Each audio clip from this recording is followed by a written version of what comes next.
Countries don't have presidents. Corporations do.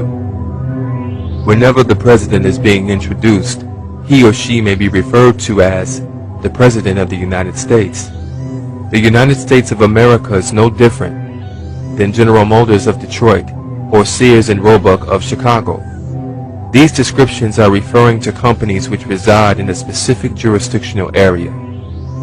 In Volume 20, Corpus Juris Secundum, 1785, it states, "The United States government is a foreign corporation with respect to a state. Each of the 50 states is foreign to the other. This is why you can gamble in Las Vegas, Nevada, but not in Utah. This is also the reason why persons who commit crimes in one state and flee to another are extradited back to the state where the crime was committed. This is done because under law, the state where the crime was committed is the only state that has jurisdictional authority. Under business law, every corporation must have a president, a secretary of treasury, and so on. Our president is the President of the United States of America. He is not the President of America." This concept can be somewhat confusing, especially since America and the United States is constantly being sold to the public as existing in the same jurisdictional area on the map.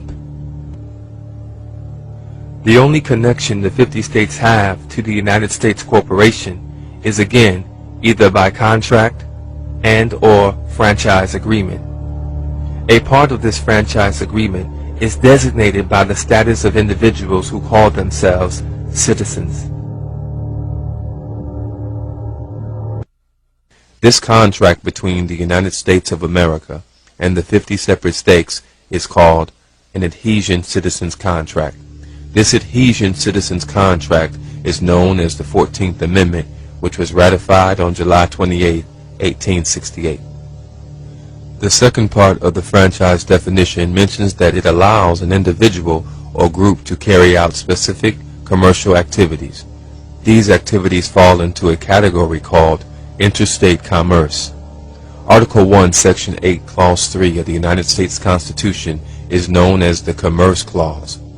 It states that Congress has the power to regulate commerce with foreign nations among the states and with the Indian tribes of the time.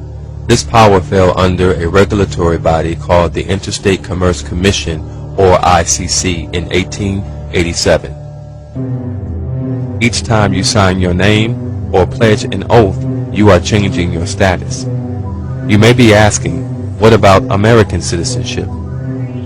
In law, when you see the words American citizen, this denotes that you are a United States citizen contracted into with the birth certificate, social security number, or through your state franchise agreement, which is the adhesion contract of the 14th Amendment. It is critical that you understand that you are not and cannot be an American. An American is a free person who has not made a contractual agreement with the United States Corporation. Remember, you are not an American. You are legally a citizen living in a foreign state.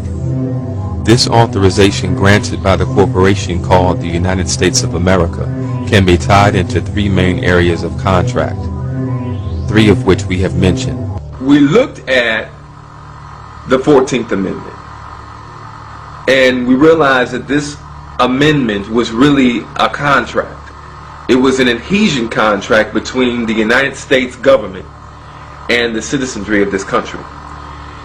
What that meant for African Americans was this.